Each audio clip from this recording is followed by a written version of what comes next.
வணக்கம். உங்கள் சுகி சிவம் பேசுகிறேன். கரூர் புத்தக திருவிழாவில் பேசிய பேச்சின் ஒரு பகுதி இங்கே ஒளிபரப்பப்படுகிறது. நன்றி, வணக்கம். ஓஷோவுடைய மிகப்பெரிய தாக்குதல் எல்லாத்தையுமே பரிசீலனை பண்ணு. இது பெர்ஃபெக்ட், அது பெர்ஃபெக்ட்னா ஈவன் காடே பெர்ஃபெக்ட்னு சொல்ல முடியாது. பெர்ஃபெக்ஷனுக்காக நீ இவ்வளவு கஷ்டப்படாத, கொஞ்சம் ஆழமா யோசிச்சு பாரு. என்டையரா நம்முடைய சிந்தனையை அந்த மனுஷன் அப்படியே திருப்பி போடுறார், யோசிக்க வைக்கிறார். அது வரைக்கும் உலகத்துல எல்லாரும் என்ன சொல்லிக்கிட்டு இருக்கிறாங்களோ அது அப்படியே கிளிப்புள்ள மாதிரி சொல்றது அவருடைய வேலையா இல்லை. டோட்டலா மாத்திரத்துக்கு வேண்டிய விஷயங்களை அவர் இந்த உலகத்துல முன்னாடி கொண்டு வந்து வைக்கிறார். பாருங்க, ஜே கிருஷ்ணமூர்த்தி அது மாதிரி வரார். அது வரைக்கும் உலகம் பார்த்து கொண்டிருந்த பார்வை வேறையா இருக்கு.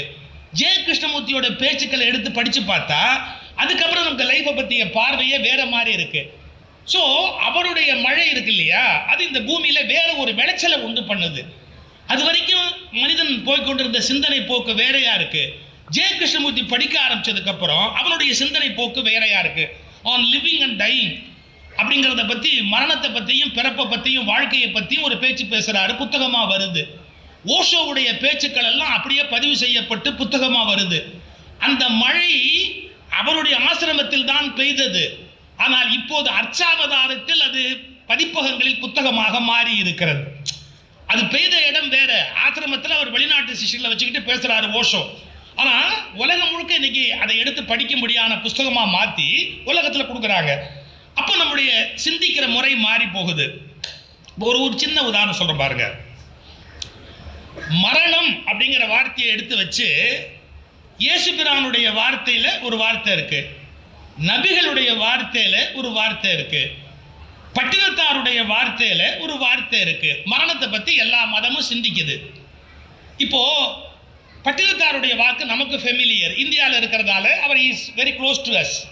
ஆனால் அவருடைய வார்த்தை நமக்கு ரொம்ப பாப்புலர். பட்டினத்தாருடைய சிந்தனை, மனமே செத்தாரை போலே திரி அப்படிங்கிறார். நீ உயிரோடு இருக்கிற மாதிரியான உணர்வோட அலையாத, மனமே செத்தாரை போலே திரி. ஏன்? மானவமானம் தான் உன் துன்பத்துக்கு காரணம், கர்வத்துக்கு காரணம், உன் அகங்காரத்துக்கு காரணம். இன்னும் சரியா போனா இந்தியன் பிலாசபி, உன் பாவ புண்ணியத்துக்கே உன்னுடைய அகங்காரம் தான் காரணமாகுது அப்படின்னு. நான் இதை ரொம்ப ஈஸியா சொல்லுவேன். பஞ்சு மிட்டாய் வாங்கி சாப்பிட்ருக்கீங்களா? இந்த பஞ்சு மிட்டாய் தயாரிக்கிறவன் என்ன பண்ணுவான், சிவப்பு கலர்ல என்னத்தையும் ஒன்று இப்படி சுற்றி விட்டோன்னு புசு புசு புசு புசு புசு புசுன்னு அது பாட்டுக்கு அப்படியே அந்த இதில் வரும், அந்த ரவுண்டில் அப்படியே அந்த பஞ்சு மிட்டாய் திரண்டுக்கிட்டு வரும். ஒரு குச்சியை எடுப்பான், அந்த குச்சியை உள்ளே எடுத்து அப்படி உள்ளே விட்டு சுழட்டி நல்ல இவ்வளோ பெரிய பஞ்சு மிட்டாயாக்கி இப்படி கொடுப்பான். எவ்வளவு பஞ்சு திரண்டாலும் அந்த குச்சியை உள்ளே விட்டு சொருகுனாதான் அதை ஒன்றா எடுக்க முடியுது. அது மாதிரி நமக்கு எவ்வளவு பாவ புண்ணியம் சேர்ந்தாலும் ஈகோங்கிற நானை உள்ள விட்டாதான் அதை நீங்க கலெக்ட் பண்ணி வச்சுக்க முடியும். குச்சியை உள்ள விடல அப்படின்னா அது உங்களுது இல்லை, அது எவனுதோ. எல்லாம் நடக்கும் பூமியில, ஆனா அது உங்களுது இல்லை. உங்க ஈகோவை உள்ள விட்டுட்டீங்க, ஈகோ சென்ட்ரிக், அப்படி ஈகோவை உள்ள விட்டுட்டீங்க அப்படின்னா அது உங்களோட தான் மாறி போயிடுது. ஸோ அதனால மனமே செத்தாரை போலே திரி அப்படின்னு பட்டினத்தார் சொல்றாரு. இது இப்படியே வச்சுங்க. நபிகளுடைய வார்த்தையில ஒரு வார்த்தை, இதை நான் யாருடைய புத்தகத்தில் படிக்கிறேன், நாகூர் ரூமியோட புத்தகத்தில் படிச்சது. அவர் என்ன சொல்றாரு, ஒரு வார்த்தை பாருங்க, இறப்பு வருவதற்கு முன்பு இறந்து விடுங்கள். இறப்பு வருவதற்கு முன்பு இறந்து விடுங்கள். எப்படி சார் இறப்பு வருவதற்கு முன்பு இறந்து, எல்லாரும் வாழுங்கள் தானே யோசனை சொல்லுவான். இறப்பு வருவதற்கு முன்பு இறந்து விடுங்கள்னு சொல்றாரு நபிகள் பெருமகனார். அது என்ன அர்த்தம்? நான்கிற உணர்வுனால நீ வாழற, அதை உருவிட்ட அப்படின்னா எல்லாம் நடக்கும். ஆனா நீ அந்த இடத்துல பிரசன்ட் இல்லை, வெளியே வந்துடுற. அப்போ உனக்கு மரணம்னு ஒண்ணு வரத்துக்கு முன்னாடி மனதளவு நீ மறந்து போயிட்டேன்னா, மரணம் ஆயிட்டேன்னா உனக்கு இந்த மானவமானமோ துக்கமோ துயரமோ எதுவுமோ உனக்கு இருக்க முடியாது. பாருங்க, செத்தாரை போலே திரின்னு பட்டினத்தாருடைய வார்த்தை இங்க, அங்க நபிகள் பெருமகனாருடைய வாக்கு என்ன வாக்கு? இறப்பு வருவதற்கு முன்பு இறந்து விடுங்கள் அப்படிங்கிற வாக்கு அங்கு நபிகளுடைய பெருமகனாருடைய வாக்கு. என்டையர்லி இதுக்கு ஆப்போசிட்டா இதே இறப்பை பத்தி, இதே மரணத்தை பத்தி ஜீசஸ் உடைய வேர்டு என்டையர்லி ஆப்போசிட்டா இருக்கு. என்ன சொல்றாரு? அதுவும் அக்செப்ட் பண்ண வேண்டிய கருத்து. உங்களுக்கு தெரிஞ்சிருக்க சம்பவம், ஒருத்தர் மீன் பிடிக்கிறான், அவனை தன்னுடைய அந்த இதுக்கு தன்னுடைய அன்புக்கு பாத்திரம் தான் மாத்துகிறார் இயேசுநாதர். அவன் உடனே போதகரே உங்க பின்னாடியே நான் வர்றேன் அப்படின்னு அவரை கும்பிட்டுக்கிட்டு பின்னாடி புறப்படுறான்.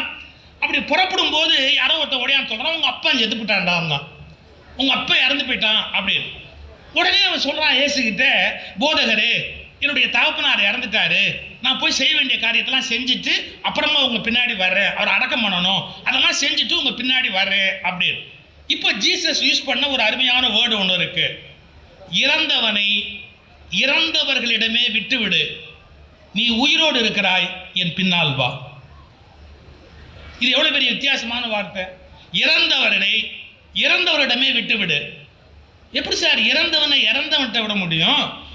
அவன் உயிர் போனவன், மற்றவெல்லாம் இருந்தும் இல்லாதவன், அவன் இறந்து போனவன். இருக்கிறானே ஒழிய ஒன்றும் பிரயோஜனம் கிடையாது. அவனுக்கு விழிப்பு வரல, அவேர்னஸ் வரல, ஞானம் வரல, அவன் இன்னும் முடிக்கவே இல்லை. தூங்குறவன் எப்படி தூங்குறானோ அதே மாதிரி அவன் செத்து போனவன் மாதிரியே இருக்கிறான் அந்த பூமியில். இப்போ சில பேர் நீங்கள் அவன் பேசுறதுலையோ அவன் நடந்துக்கிறதுலையோ சாப்பிட்றதுலையோ ஒரு விழிப்பே இருக்காது, பார்த்துருக்கீங்களா? அப்படியே எடுத்த போட சாப்பிட்டே இருப்பான். இப்போ எதுக்கு இவ்வளோ சாப்பிட்ணும், நம்ம இப்போ எதுக்காக இதை சாப்பிட்ணும் அப்படிலாம் யோசிக்கவே மாட்டான். இதை விட வாரியார் சுவாமி ரொம்ப அழகான உதாரணம் சொல்வார். அர்த்தமே இல்லாமல் பேசுவான், அர்த்தமே இல்லாமல் பேசுவான், பார்த்துருக்கீங்களா? எப்படி உங்கள் ஊரில் யாரோ செத்து போனதா செய்தி வந்தது, அது நீயா உங்கள் அண்ணனா? என்ன ஐடியாவில் இந்த கேள்வி கேட்குறான்? உங்கள் ஊரில் யாரோ செத்து போனதா செய்தி வந்தது, அது நீயா உங்கள் அண்ணனா? அவன் ஒரு பதில் சொன்னான் பாருங்க, தெரியல, அண்ணனை கேட்டு சொல்றேன். இந்த கான்வர்சேஷன்ல 2 பேரும் உயிரோடு இருக்கானா செத்து போயிட்டானா?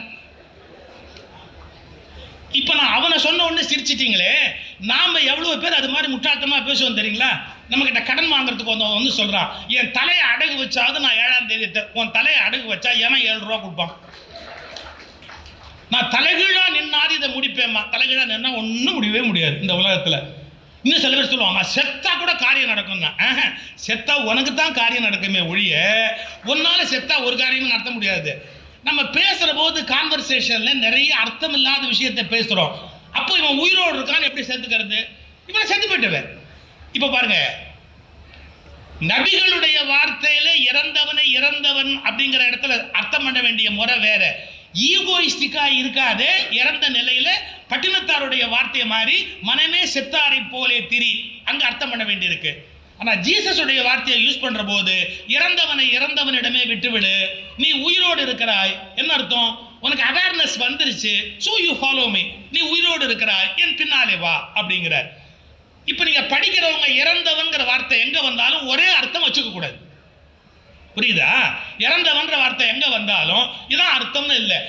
இந்த இடத்துல இறந்தவன் என்பதற்கு இது அர்த்தம், இந்த இடத்தில் இறந்தவன் என்பதற்கு இது அர்த்தம். அதனால் தான் சொல்லுகிறேன், மீண்டும் மழை சமமாகத்தான் பெய்கிறது, ஆனால் விதை தான் வித்தியாசமாக வாங்கி கொள்ளுகிறது. மண் தான் வித்தியாசமாக வாங்கி கொள்ளுகிறது. மழை சமமாகத்தான் பெய்கிறது, ஆனால் மண் தான் வித்தியாசமாக வாங்கி கொள்ளுகிறது. அது மாதிரி கருத்து மழையை பெய்வாங்க. நாம கரெக்டான ஒரு அர்த்தத்தை கண்டுபிடிச்சு எடுத்தாதான் அது உள்ளேந்து நடக்க வேண்டிய ஒன்று நடக்கும். ஏன்னா நாம இந்த உலகத்துல இறந்தவன்கிற அர்த்தத்துக்கு 2 அர்த்தம். விழிப்பு உணர்வு இல்லாதவன் ஒரு அர்த்தம், இன்னொன்னு அகங்காரத்தால் துன்பப்படுகிறவன், அகங்காரம் இல்லாமல் போகிற போது இறந்தவன் என்ற தன்மையினை பெறுகிறார். இது ஞானத்தில் உயர்நிலை, அது அஞ்ஞானத்தின் பெருநிலை. இந்த 2 வித்தியாசத்தையும் தெரிந்து கொண்டு எல்லா நூல்களையும் படிப்பதற்கான ஒரு பழக்கத்தை நாம ஏற்படுத்தி கொள்ளணும். சார், மனுஷன் துன்பப்படுறதுக்கு என்ன காரணம் அப்படின்னு கேட்டா, ஏதோ ஒரு வகையில ஒரு அகங்காரம் நமக்கு இருக்கும்.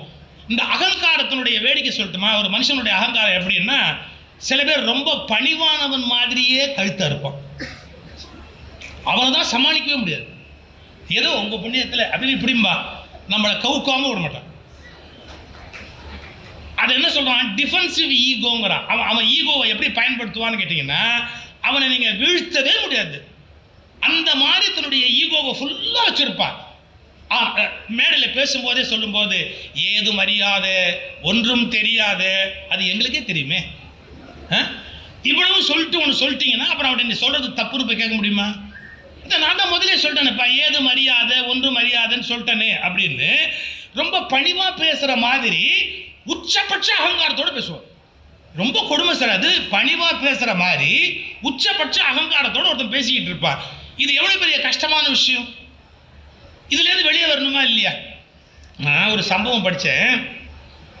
காளிதாசன் எவ்வளோ பெரிய மகாகவி காளிதாசன். இந்த மகாகவி காளிதாசன் ஒரு முறை தெரு வழியாக போகிறாரு. தாகம் எடுத்தது, தண்ணி குடிக்கணும்னு நினச்சாரு. அங்கே ஒரு கிணத்துல ஒரு அம்மா தண்ணி இறச்சிக்கிட்டு இருந்தது.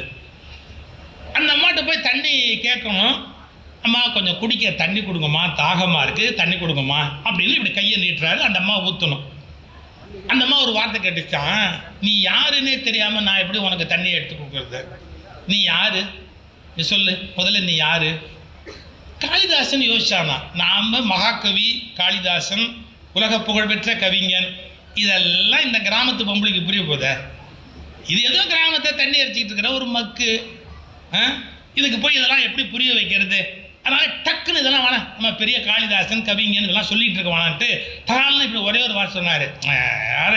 என்னை வந்து ஒரு ஒரு ஒரு ஒரு வழிப்போக்கன்னு வச்சுக்கிய, வழிப்போக்கன், வெளியில் போகிறவன் வழிப்போக்கன் தண்ணி கொடுங்க. அந்த பெண்மணி ஒரு கேள்வி கேட்டா, 2 பேர் தான் இந்த உலகத்தில் வழிப்போக்கன். யாரு? சூரியன் ஒன்று, சந்திரன் ஒன்று. ஏன்னா தினம் அதே வழியாக போகிறாங்க. இன்னைய வரைக்கும் அவங்களுக்கு வழி தெரியாததால் மறுபடியும் அதே வழியாகவே போயிட்டே இருக்கிறாங்க. உன்னை பார்த்தா சூரியனாவும் தெரியல, சந்திரனாவும் தெரியல, அப்புறம் நீ வழிப்போக்குன்னு சொல்றியே, அதனால பொய் சொல்லாது, கரெக்டாக சொல்லு, நீ யாருங்க?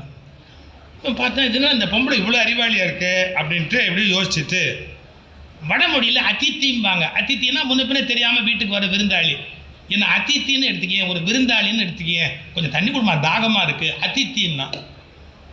எனக்கு தெரிஞ்சு 2 பேர் தான்ப்பா உலகத்திலே விருந்தாளி. விருந்தாளிக்கு இலக்கணம் என்னன்னு கேட்டால் சொல்லாமல் வரணும். எனக்கு தெரிஞ்ச மரணமும் நோயும் தான் அதித்தி. ஏன்னா அது எப்போ வரும்னு தெரியாது, எப்படி வரும்னு தெரியாது. உன்னை பார்த்தா சாவு மாதிரியும் தெரியல, நோய் மாதிரியும் தெரியல, ரொம்ப விவரம் தெரிஞ்ச மாதிரி அதித்தின்னு பேசுறியே, அறிவு இருக்கா உனக்குன்னு கேட்டேன்.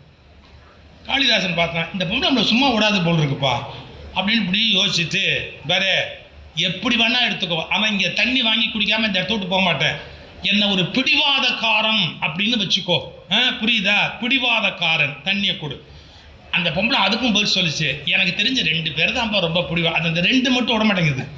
எனக்கு தெரிஞ்ச 2 பேர் தான்ப்பா பிடிவாதமானவங்க. யாரு? நகம் ஒன்று, தலைமுடி ஒன்று. எவன் எவ்வளவு வெட்டினாலும் வளர்ந்துக்கிட்டே இருப்போம்னு இது 2 பிடிவாதமாக இருக்கும். உன்னை பார்த்தா நகம் மாதிரியும் தெரியல, தலைமுடி மாதிரியும் தெரியல, அப்புறம் ஏன் நீ போய் சொல்லிக்கிட்டு இருக்கிற அப்படி. இப்போ அவன் டோட்டலாக சரண்டர், வேற வழியே இல்லாமல் டக்குன்னு காலில் விழுந்து காளிதாசன் சொன்னான், ஒரு முட்டாள்னு நினச்சிக்கிய, என்ன ஒரு முட்டாள்னு நினச்சிக்க, தயவுசெய்து தண்ணி கொடு. அவ்வளோ முட்டாளாக உன்னை பார்த்தா தெரியல, எனக்கு தெரிஞ்ச 2 பேர் தான் முட்டாள் உலகத்தில். அப்பவும் அதை விட மாட்டேங்குது. என்ன, இந்த உலகத்திலேயே தப்பான விஷயங்களை எப்போதுமே கூச்சம் இல்லாமல் செய்கிற அரசன் முட்டாள், அது ஆமாம்னு ஆமோதிக்கிற அமைச்சன் அவனை விட பெரிய முட்டாள். உன்னை பார்த்தா அந்த 2 கேட்டகரியிலையுமே வரல, அப்போ நான் எப்படிலாம் உனக்கு இதெல்லாம் கொடுப்பேன் அப்படின்னு. கடைசியாக சொன்னா, என்னை விட்டுடு, உங்க எந்த கேள்விக்கும் என்கிட்ட பதில் இல்லை, எனக்கு பதில் சொல்ல தெரியல, எனக்கு ஒன்றுமே தெரியல. கதை அது ரிலீஜியஸ் கதை. ஒன்று இந்த தண்ணி எடுத்து அந்த பொம்பளை தெரிச்சா சரஸ்வதியா நின்னான்னு கதை போகும், நமக்கு அது முக்கியம் இல்லை. ஏன்னா அதை தள்ளி வச்சிருங்க. எவ்வளவு பெரிய கவிஞனா இருந்தாலும் அறிவாளியா இருந்தாலும் நம்முடைய அறிவு செல்லாமல் போவதற்கு என்று ஒரு இடம் இருக்கிறது. இதை புரிஞ்சுக்கணும்.